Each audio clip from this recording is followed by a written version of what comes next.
This week's revolutionary idea. There's an education revolution happening in this country, and one of the people leading it is Sal Khan.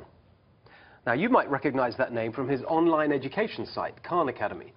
It started with wildly popular math and science videos, and then expanded into an interactive learning platform that's now used by teachers and students right across America. But he didn't stop there. Sal Khan wants to change the way students are taught in the classroom. He founded a school in the heart of Silicon Valley that is reinventing education for the 21st century. I've seen it up close. My children are students at the Khan Lab School. I sat down with Sal Khan to bring you the story.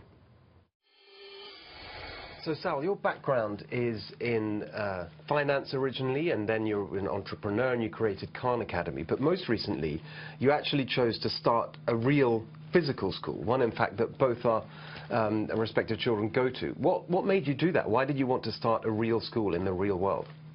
Well, secretly, back in the day when I was an engineer and then worked in finance, I would say, well, let me one day start a school. I could be like a Dumbledore figure. I figured that would just be a good way to grow old.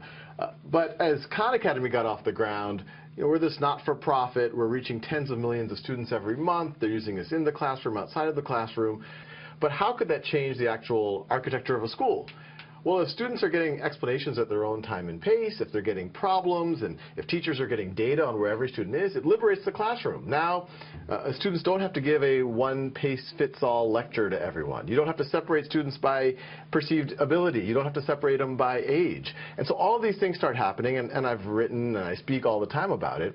But we realize unless we create some proof points, the world might not change over the next 10, 20, 30 years, even though tools like Khan Academy exist.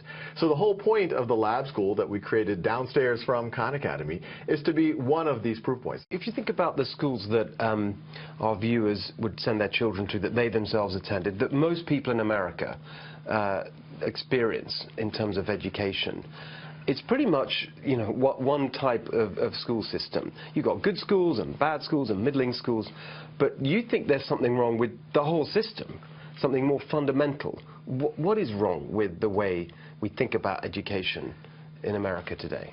What happened in traditional schools for the last 200 and something years, including the schools that most of us grew up in, is you group students together, initially by age and around middle school age and perceived ability, and you move them together at a set pace.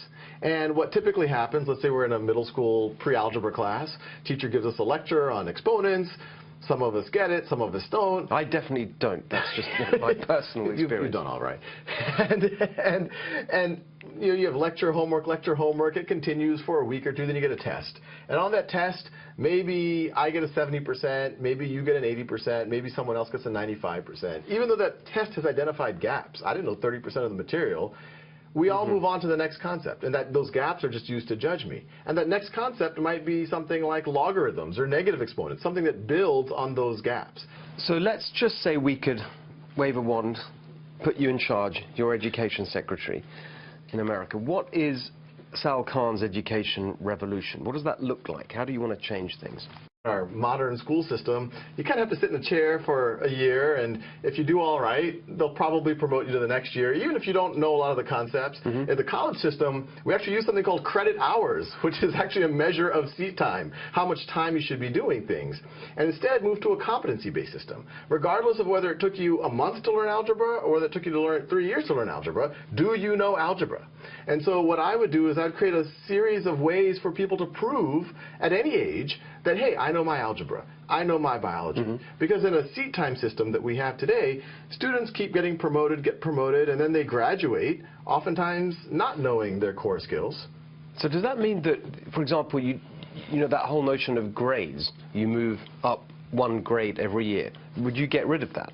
I would get rid of the notion of grades as a judgment on who you are. I would also get rid of the notion of grades in terms of your level of, in some schools it's grades are equated with what you should be learning, what subject matter, it's equated with your age.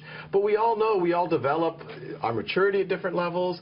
Some of us might be ready to race ahead in English, but might need to spend a little bit more time on the math or the science, or vice versa. So that by the time they're in middle school and high school, a lot of these students, and we're seeing it here, not only are they able to take ownership of themselves, but they're able to help their peers. And if you think about the jobs of the future, frankly, the jobs of today, who do you want to hire? Yes, it's very important for someone to know their algebra and to have good reading comprehension, to be able to write well.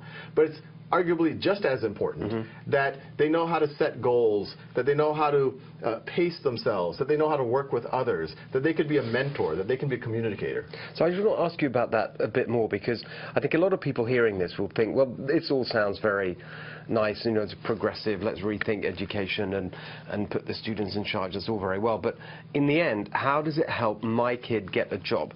There are people who are just really worried about what's going to happen to their families. And how does any of this help in a practical way for people watching tonight? So there's something interesting that's always happened in the education world. There's been this debate between the progressives and the traditionalists. And the traditionalists are like, you've got to know your multiplication tables, you've got to know X, Y, and Z. While the progressives said, no, no, no, we should give a little bit more freedom, that kids could work on more projects. What we're saying is actually both. We're actually quite traditional that students should really master a lot of the core concepts, arguably at a higher threshold than what happens in the traditional system.